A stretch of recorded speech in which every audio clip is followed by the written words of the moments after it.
Hello friends, मेरा नाम है आर्यन नरवाल। तो आज हम देखने वाले हैं आरएमसी 2019 दिसंबर maths paper solution part C. Part A और बी हमारा हो चुका है, जिसका लिंक मैं डिस्क्रिप्शन में दे दूंगा।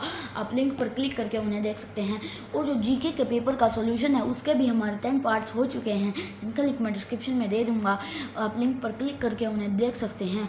तो जो 2019 के जीके का पेपर्स का सॉल्यूशन है, 2 बार जो हुआ था, दिसंबर और जून का, उन दोनों के 5-5 पार्ट्स हुए थे, तो वो कंप्लीट हो गया है, जिसका लिंक मैं डिस्क्रिप्शन में दे दूंगा। और फुल प्लेलिस्ट का लिंक भी मैं डिस्क्रिप्शन में दे दूंगा। आप लिंक पर क्लिक करके उन्हें देख सकते हैं।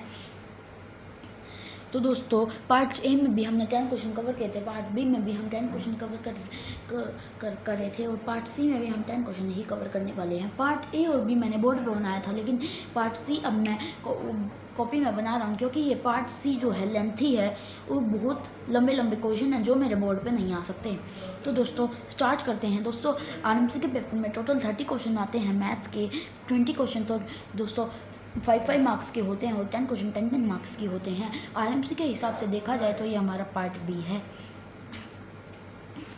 तो दोस्तों स्टार्ट करते हैं 21 क्वेश्चन से।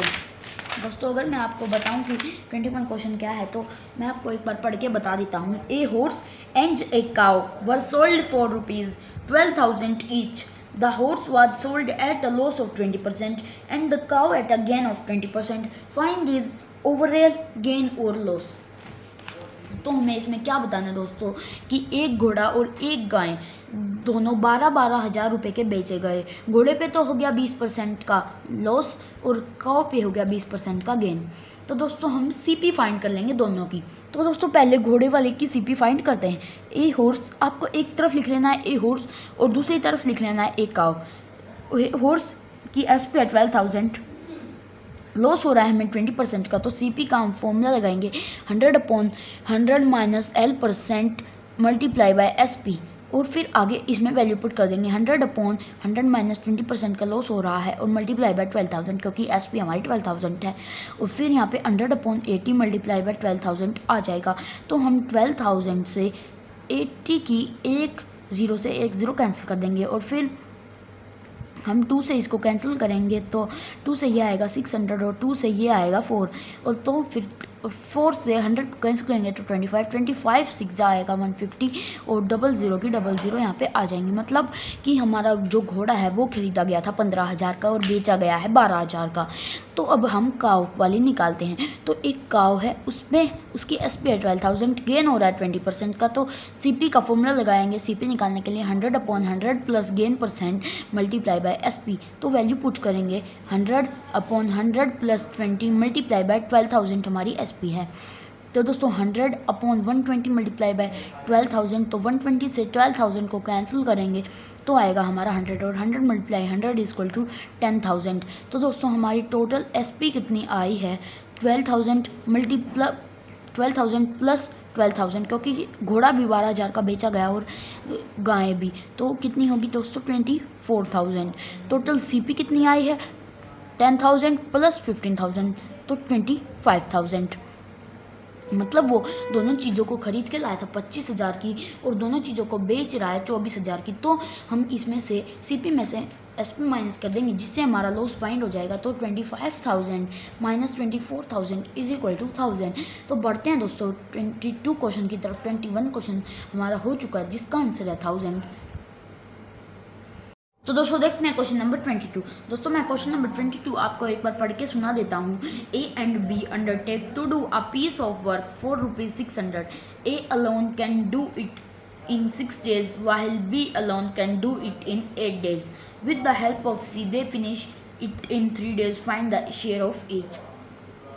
तो दोस्तों क्वेश्चन की अगर हिंदी बताऊं तो जो A एंड B हैं वो एक काम को करने के लिए 600 रुपये लेते हैं, और A अकेला उस काम को 6 दिन में कर लेता है, B अकेला उस काम को 8 दिन में कर लेता है। लेकिन अगर हम C को भी, अगर हम तीनों को काम पे लगाएं, ए को भी, बी को भी और सी को भी, तो वो 3 दिन में काम कंप्लीट कर लेते हैं। तो ये बताना है कि जब ए बी और सी आ जाएंगे तो 600 रुपये में से सबका शेयर कितना कितना होगा। तो दोस्तों देखते हैं। तो दोस्तों वैसे तो हम इसे शॉर्ट ट्रिक से भी कर सकते हैं, लेकिन हमें आरएमसी के पेपर में 10 नंबर मिल रहे हैं तो हमें बड़ा करना पड़ेगा। तो दोस्तों देखते हैं। तो दोस्तों पहले हम लिखेंगे A can do a piece of work in 6 days। तो फिर ए का 1 day वर्क निकालेंगे, तो 1 day वर्क होता है दोस्तों अपॉन, मतलब उसका रेसिप्रोकल कर देना, मतलब 1/6। तो फिर B can do a piece of work in 8 days। तो बी का 1 day वर्क कितना हो जाएगा 1/8, क्योंकि रेसिप्रोकल हो जाएगा। तो बोथ मतलब दोनों का कितना होगा, बोथ 1 day वर्क 1/6 प्लस 1/8। तो कितना आ जाएगा, 6 से 24 में डिवाइड देंगे 4 आएगा, और 4 मल्टीप्लाई 1 इज इक्वल टू 4, और 8 से 24 में डिवाइड देंगे तो 3 आएगा, और 3 मल्टीप्लाई 1 इज इक्वल टू 3, और 4 और 3 हो जाएगा 7, और 7/24 आ गया दोनों का 1 day work. Both can complete a work in 24/7, मतलब इसका रेसिप्रोकल कर देंगे तो हमारा वो आ जाएगा वर्क, मतलब दोनों कितना वर्क कर रहे हैं। तो 24/7 इज इक्वल टू, हम अगर हम मिक्स्ड फ्रैक्शन में चेंज कर देंगे तो 3 राइट्स 3/7। तो दोस्तों आगे देखते हैं आगे हमें क्या करना है। फिर आएगा हमारा A plus B plus C can do a, मतलब तीनों can do a piece of work in 3 days। तो तीनों 3 दिन में कर रहे हैं। और फिर ए प्लस बी का 1 day वर्क निकालेंगे तो 1/3 आ जाएगा, और सी का 1 day वर्क क्या आएगा दोस्तों, जो दोनों का 1 day वर्क था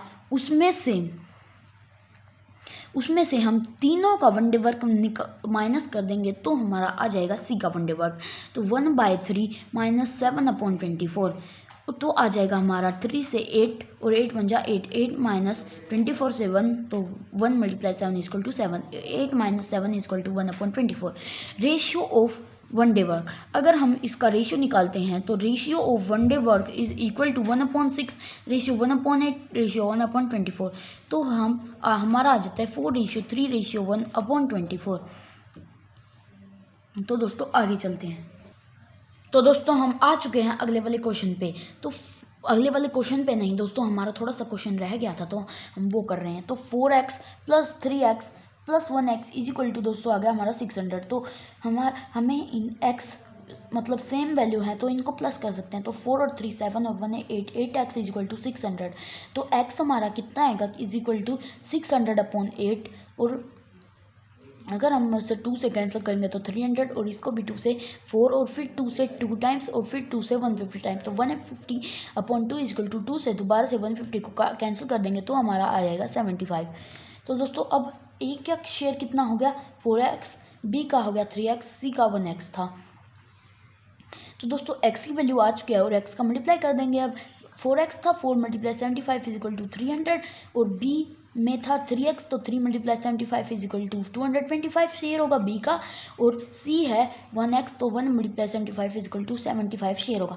तो ईच वुड गेट 300, 225 एंड 75। तो a का शेयर होगा दोस्तों 300 रुपीज़, b का शेयर होगा 225 रुपीज़, और c का शेयर होगा 75। लास्ट में ये लाइन जरूर लिखनी है, ईच वुड गेट 300, 225 एंड 75। तो दोस्तों देखते हैं क्वेश्चन नंबर 23। दोस्तों एक बार मैं क्वेश्चन नंबर 23 आपको पढ़ के बता देता हूँ। 6 years ago the ages of A and B were in the ratio of 4:3. 9 years from now their ages will be in the ratio 7:6. Find their present age। तो दोस्तों देखते हैं कैसे हम फाइंड करते हैं। तो दोस्तों अगर मैं आपको एक बार क्वेश्चन की हिंदी बताऊं कि 6 वर्ष से पहले ए तथा बी की आयु का अनुपात 4:3 था। 9 वर्ष के बाद उनकी आयु का अनुपात 7:6 होगा। उनकी वर्तमान में आयु बताइए। तो दोस्तों देखते हैं। तो दोस्तों 6 years ago ऐसे लिखेंगे दोस्तों 6 years ago ratio of ages is equal to 4:3। Let age of A की एज हमने मान ली 4x ईयर्स और बी की एज मान ली 3x ईयर्स। तो फिर एक तो 6 साल पीछे, फिर प्रेजेंट से 9 साल आगे। तो दोस्तों 9 years from now ages of A तो दोस्तों पहले 6 साल और आगे 9 साल, तो 9 और 6 15, तो 4x प्लस 15। और age of B is equal to 3x plus 15 years. तो दोस्तों अब इनको रेशियो में लिख देंगे 4x plus 15 ratio 3x plus 15 is equal to 7 ratio 6। उसने रेशियो दे रखा है 9 ईयर्स का, और फिर ये अपॉन में और ये भी अपॉन में आ जाएंगे 4x plus 15 upon 3x plus 15 is equal to 7 upon 6, और हम फिर क्रॉस मल्टीप्लाई करेंगे। तो दोस्तों पहले 6 की फॉर्म में करेंगे 24x प्लस 15 6 जा 90 और 7 3 जा 21x और 7 15 multiply by 7 is equal to 105। तो दोस्तों चलते हैं अगले पेज पर। तो दोस्तों जो आगे था 24x plus 90 is equal to 21x plus 105। तो फिर दोस्तों अब क्या होगा कि x इस एक साइड और नंबर एक साइड 24x माइनस 21x, ये प्लस का था इस साइड आके माइनस हो गया, और ये प्लस का है इस साइड जाके माइनस हो जाएगा, माइनस 90 प्लस 105। तो इनका आंसर आएगा 3x और इनका आएगा 15, क्योंकि ये प्लस वाला बड़ा है तो प्लस का ही आएगा 15, और इस 24x में से 21x माइनस करेंगे तो 3x। तो x की वैल्यू कितनी आ जाएगी यहाँ से 15 अपॉन 3, तो 3 से 15 को कैंसिल करेंगे तो क्या आ जाएगा 5x इज इक्वल टू 5 आ गया दोस्तों। तो अब प्रेजेंट एज क्या थी, जो 6 साल पहले थी और 6 साल के आगे तो हमारी प्रेजेंट आ जाएगी, तो 4x प्लस 6, तो 4 5 जा 20 और 20 plus 6 is equal to 26 years आ गई हमारी ए की, और 3x प्लस 6 मतलब 3 5 जा 15 और 15 6 जा 15 plus 6 is equal to 21 years. तो ये आ गई हमारे बी की। राइट कर लीजिए दोस्तों, आप अच्छे से नोट्स बना लीजिएगा। तो चलते हैं क्वेश्चन नंबर 24 की तरफ। तो दोस्तों देखते हैं क्वेश्चन नंबर 24। दोस्तों 24 में हमें 2 पार्ट दिए हैं। ए पार्ट में है हमारा 5 की power n plus 2 minus 6 multiply by 5 की power n plus 1 upon 13 multiply by 5 की पावर n माइनस 2 मल्टीप्लाई 5 की पावर n प्लस 1। तो दोस्तों देखते हैं इसे कैसे सॉल्व करेंगे। तो दोस्तों पहले तो हम लिख लेंगे इसी क्वेश्चन को कॉपी में 5n प्लस 2 माइनस 6 मल्टीप्लाई 5 की पावर n प्लस 1 13 मल्टीप्लाई 5 की पावर n माइनस 2 मल्टीप्लाई 5 की पावर n प्लस 1। तो दोस्तों जो 5n प्लस 2 दिख रहा है या फिर आपको 5n प्लस 1 दिख रहे हैं दो, तो अब हम उन्हें अलग भी लिख सकते हैं, क्योंकि बेस सेम होता है तभी पावर्स जुड़ जाती हैं। तो 5n मल्टीप्लाई 5 2 लिखेंगे तो बेस सेम है तो पावर जुड़ जाएंगी, लेकिन हमने अलग अलग लिख दिया। माइनस 6 मल्टीप्लाई 5 की पावर n मल्टीप्लाई 5 की पावर 1, तो 13 मल्टीप्लाई 5 की पावर n माइनस 2 मल्टीप्लाई 5 की पावर n मल्टीप्लाई 5 की पावर 1। इसमें से हम 5 की पावर n को हम कॉमन ले लेंगे, तो हमने कॉमन ले लिया 5 की पावर n, अंदर क्या बच गया 5 की पावर 2 माइनस 6 मल्टीप्लाई 5 की पावर 1, और यहाँ पे नीचे भी हमने 5n कॉमन ले लिया तो बच गया 13 माइनस 2 मल्टीप्लाई 5 की पावर 1। तो 5n से 5n कैंसिल हो गया, तो यहाँ पे 5 की पावर 2 आ जाएगा हमारा 25, और 6 5 जा 30, 25 माइनस 30, और यहाँ पे 13 माइनस 2 5 जा 10 और 13 माइनस 10 आ जाएगा। तो यहाँ पे आ गया हमारा माइनस के 5 अपॉन 3 आंसर। तो दोस्तों चलते हैं क्वेश्चन नंबर आंसर नंबर 25 की तरफ। तो दोस्तों देखते हैं क्वेश्चन नंबर 24 का बी। जो 24 का ए था वो पावर वाला क्वेश्चन था, वो मैंने आपको करवा दिया। तो देखते हैं 24 का बी। तो दोस्तों इसमें एचसीएफ और एलसीएम निकालना था हमें 1071 और 1309 का। तो दोस्तों हमने पहले ही निकाल के रख लिया क्योंकि आपका टाइम वेस्ट ना हो। तो 107 का एचसीएफ निकालने के लिए ऐसे इसको लिख लेंगे डिवाइड की फॉर्म में। 107 1 टाइम्स जाएगा ये 1071, फिर बचेगा हमारा 238 और यहाँ पे आ जाएगा 107, और 238 4 टाइम 952 आ जाएगा, फिर आ जाएगा हमारा 119, और 119 से 238 हमारा 2 टाइम्स पूरा कैंसिल हो जाएगा। तो हमारा एचसीएफ आ गया 119। तो आपको लास्ट में एक लाइन जरूर लिखनी है, एचसीएफ ऑफ 1071 एंड 1309 इज़ 119। तो दोस्तों अब निकालते हैं एलसीएम ऑफ 1071 एंड 1309 निकाल रहे हैं दोस्तों। पहले हम इन दोनों का डिवाइड 7 से देंगे, क्योंकि 7 से ये पूरे डिविजिबल हैं। तो 7 से 107 में डिवाइड देंगे तो आएगा 153, और 1309 में डिवाइड देंगे तो आएगा 187, और फिर 11 से फिर ये कटेंगे, फिर ये वाला जो ये नंबर है ये 11 से कटेगा, तो 11 से हम इसको काटेंगे तो आएगा हमारा 17, फिर आएगा हमारा 17 से हम ये दोनों को काट सकते हैं। 17 से ये 9 टाइम, 17 से ये 17 खुद 1 टाइम, और 3 से ये 9 3 टाइम्स, 3 से 3 1 टाइम्स। तो एलसीएम आ गया हमारा इन सबको मल्टीप्लाई करके 11781। तो LCM of 107 and 1309 is 11781। Right कर लीजिए दोस्तों। तो अब देखते हैं क्वेश्चन नंबर 25। तो दोस्तों देखते हैं क्वेश्चन नंबर 25। दोस्तों अगर मैं 25 आपको पढ़ के बताऊं तो 25 हमारा क्वेश्चन है दोस्तों, a person is walking parallel to a railway line at a speed of 5 kilometre per hour. A train travelling in the opposite direction at 49 kilometre per hour passed him in 12 second. तो दोस्तों इसमें ऐसा कहा है कि ए और B दिए हैं, तो पहले तो हमें बतानी है कि the length of the train, और बी में बतानी है हमें the time taken by it to pass another train 160 metre long coming from the opposite side at a speed of 41 kilometre per hour. तो दोस्तों इसने कहा है कि एक पर्सन और एक रेलवे लाइन है जो कि पैरेलल जा रहे हैं और 5 किलोमीटर पर आवर की स्पीड से, और जो है वो ट्रेन अपोजिट डायरेक्शन में जा रहे हैं, वो 49 kilometre per our, past in 12 second, वो 12 सेकेंड में पास कर देते हैं। तो इसमें हमें 2 बताने हैं। तो दोस्तों स्टार्ट करते हैं आंसर से। अगर मैं आपको आंसर थोड़ा सा जूम करके दिखाऊं तो है speed of person is equal to 5 kilometre per hour और speed of train is equal to 49 kilometre per hour. और फिर हमें ए वाला पता लगाना है, मतलब ट्रेन की लेंथ। तो a person and train are in opposite direction. Relative speed क्या होगी, अपोजिट में है दोस्तों तो प्लस हो जाएंगे, तो 49 plus 5 is equal to 54 kilometre per hour. फिर हम इसे मीटर प्रति सेकंड में बदल देंगे, क्योंकि मीटर प्रति सेकंड में बदल देंगे 54 मल्टीप्लाई बाय 5/18, क्योंकि मीटर प्रति सेकंड में बदलने के लिए 5/18 की मल्टीप्लाई होती है और किलोमीटर पर हावर में बदलने के लिए 18/5 की मल्टीप्लाई होती है। तो 18 से हमारा 54 3 टाइम्स कैंसिल हो जाएगा और 3 5 जा 15 मीटर पर सेकंड। तो हमारा स्पीड आ गई 15 मीटर पर सेकंड। अब हमें क्या निकालनी है, डिस्टेंस।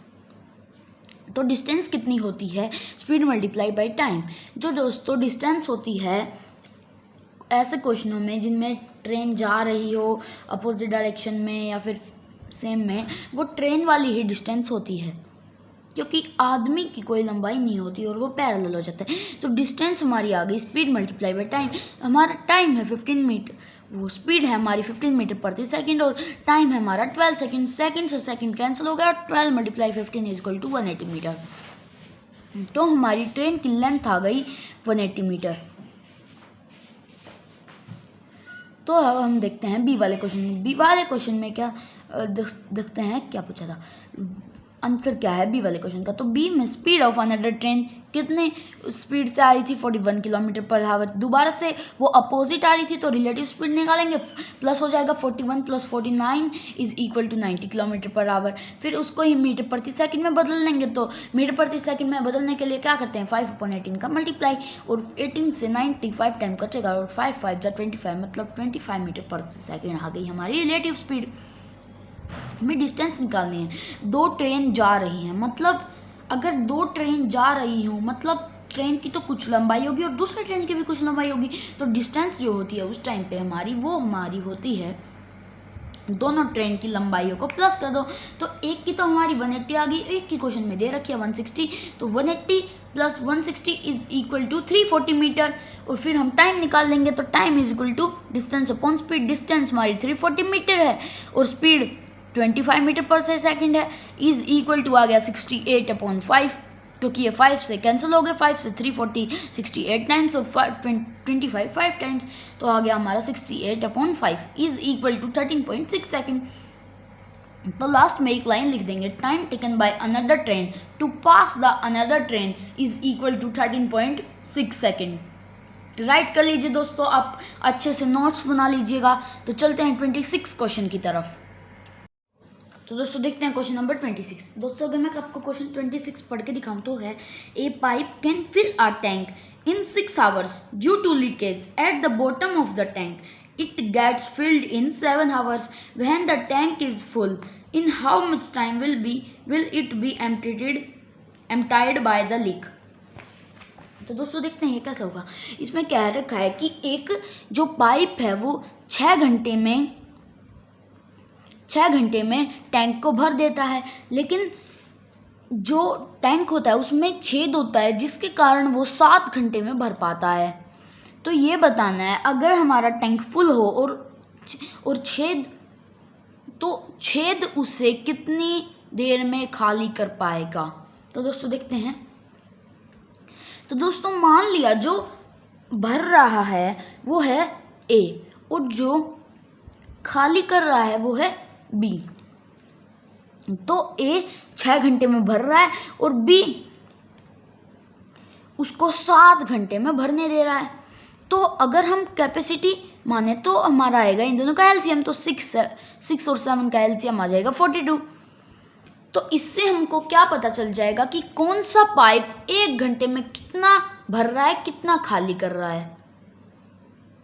तो दोस्तों ए पाइप तो हमारा है 7 लीटर हर घंटे में भर देता है और जो बी पाइप है मतलब जो खाली कर रहा है मतलब जो छेद है वो हमारा 6 घंटे में मतलब 6 लीटर 1 घंटे में खाली कर रहा है. तो टोटल कितना भरा 1 घंटे में 1 लीटर. मैंने नीचे लिख दिया है 1 litre is equal to 1 hours और टोटल कैपेसिटी कितनी मानी थी 42 लीटर. तो 42 litre is equal to 42 hours. Simple question दोस्तों. तो दोस्तों चलते हैं क्वेश्चन नंबर 27 की तरफ. तो दोस्तों देखते हैं क्वेश्चन नंबर 27. दोस्तों अगर मैं आपको एक बार 27 क्वेश्चन पढ़ के बताऊं तो spinning 3 hours daily Kanta can spin 1 kg cotton balls in 12 days. Spinning 4 hours daily, how much days will she take to spin 10 kg cotton balls?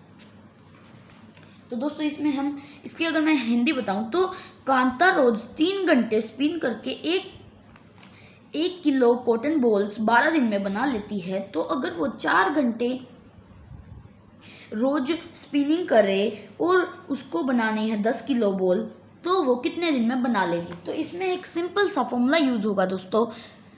ये पूरा फॉर्मूला है m1d1h1 upon w1 is equal to m2d2h2 upon w2. लेकिन हमें man तो है ही नहीं हमारे पास, तो हम लगाएंगे d1h1 upon w1 is equal to d2h2 upon w2. d का मतलब है दोस्तों डेज, h का मतलब है हावर्स, w का मतलब है वर्क और m का मतलब था मैन. तो दोस्तों देखते हैं ये वाला फॉर्मूला. तो हमारे डेज कितने हैं पहले 1 में तो ये लिखना है जो हमें क्वांटिटीज़ पहले दे रखी हैं.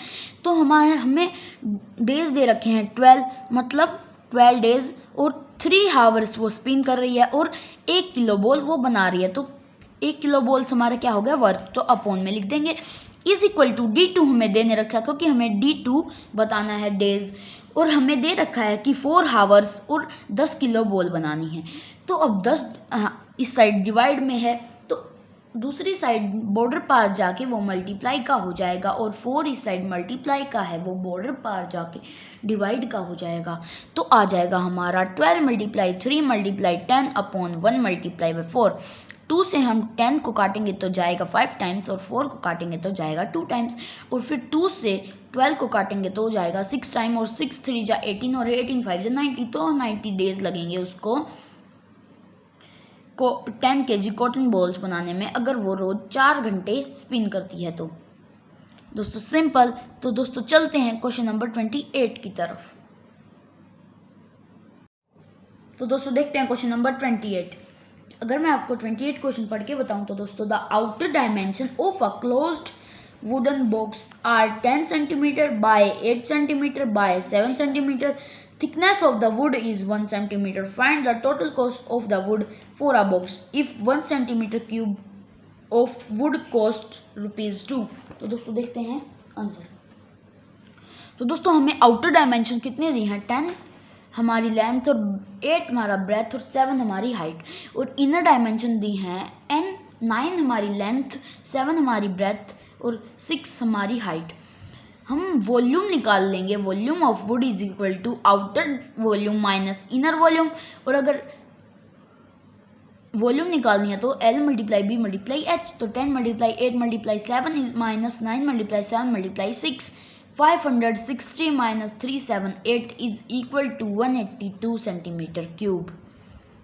तो 1 सेंटीमीटर क्यूब हमारा कितने रुपए का था, 2 रुपीज़ का, तो 182 सेंटीमीटर क्यूब हमारा कितने का होगा, 2 मल्टीप्लाई 182 इज इक्वल टू 364, तो 364 रुपीज़ का होगा हमारा ये वुडन का टुकड़ा।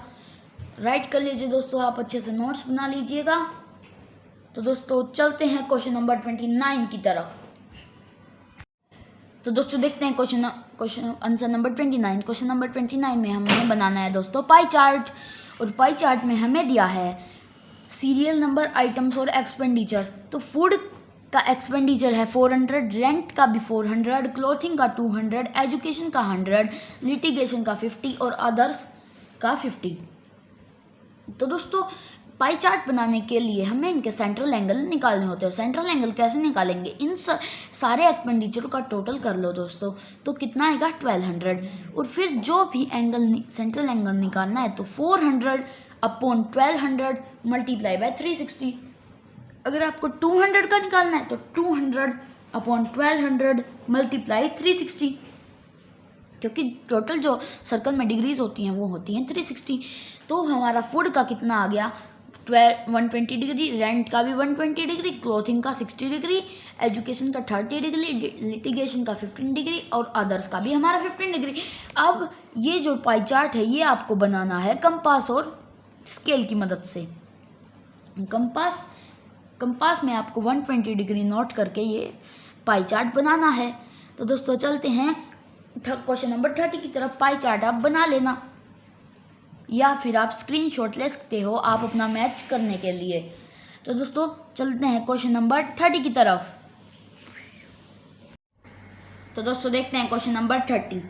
दोस्तों अगर मैं आपको 30 क्वेश्चन पढ़ के बताऊं तो है the exterior angle of a regular polygon is 1/3 of its interior angle, how many sides does the polygon have. तो दोस्तों देखते हैं कैसे होगा ये क्वेश्चन। तो दोस्तों उसने कहा है कि जो इंटीरियर एंगल है उसका 1/3 जो है वो है एक्सटीरियर एंगल। तो दोस्तों एक्सटीरियर एंगल अगर हमने इंटीरियर एंगल x माना तो एक्सटीरियर एंगल हो गया हमारा 1/3 ऑफ x। तो दोस्तों 1/3 upon x 1/3 of x plus x is equal to 180, x plus 3x upon 3 is equal to 180 हो जाएगा दोस्तों, क्योंकि 3 की मल्टीप्लाई x में करेंगे तो आ जाएगा हमारा 3x plus x upon 3 is equal to 180, और फिर आ जाएगा 3x plus x is equal to 4x upon 3 is equal to 180, और फिर x की वैल्यू निकालेंगे तो हमारा 3 जो है वो डिवाइड में है, बॉर्डर पार जाके वो मल्टीप्लाई का हो जाएगा, और जो 4 हमारा मल्टीप्लाई में है बॉर्डर पार जाके वो डिवाइड का हो जाएगा। तो हमारी इक्वेशन बन जाएगी 180 मल्टीप्लाई 3 अपॉन 4। तो दोस्तों 4 से जब 180 को डिवाइड करेंगे तो आएगा हमारा 45, और 45 मल्टीप्लाई 3 इज इक्वल टू 135, तो x is equal to 135 degree. तो एक्सटीरियर एंगल निकालने के लिए 135 डिग्री में 180 में से 135 डिग्री को माइनस कर देंगे तो हमारा आ जाएगा 45 डिग्री। तो हमें पूछा है कि number of side is equal to 360 upon exterior angle, और 360 अपॉन 45 एक्सटीरियर एंगल हमारा जो है वो है 45, और 5 से 45 को कैंसिल करेंगे तो 9 टाइम्स, और 5 से 360 को कैंसिल करेंगे तो 72 टाइम्स, और फिर 9 से 72 को डिवाइड कर देंगे तो हमारा आ जाएगा 8, मतलब हमारी आ गई 8 साइड्स, और हमारा वो हो गया हेक्सागन। तो दोस्तों हमारा 30 क्वेश्चन भी हो चुका है। अगर आपको मेरी ये वीडियो अच्छी लगी हो तो इसे लाइक शेयर और सब्सक्राइब करना ना भूलें। बाकी के जो 2 पार्ट्स हैं उनका लिंक मैं डिस्क्रिप्शन में दे दूंगा, और जो जीके के पेपर के सॉल्यूशन के 10 पार्ट्स हैं उनका लिंक भी मैं डिस्क्रिप्शन में दे दूंगा। अगर आपको मेरी ये वीडियो अच्छी लगी हो तो इसे लाइक शेयर और सब्सक्राइब करना ना भूलें। Thanks for watching. मिलते हैं अगली वीडियो में।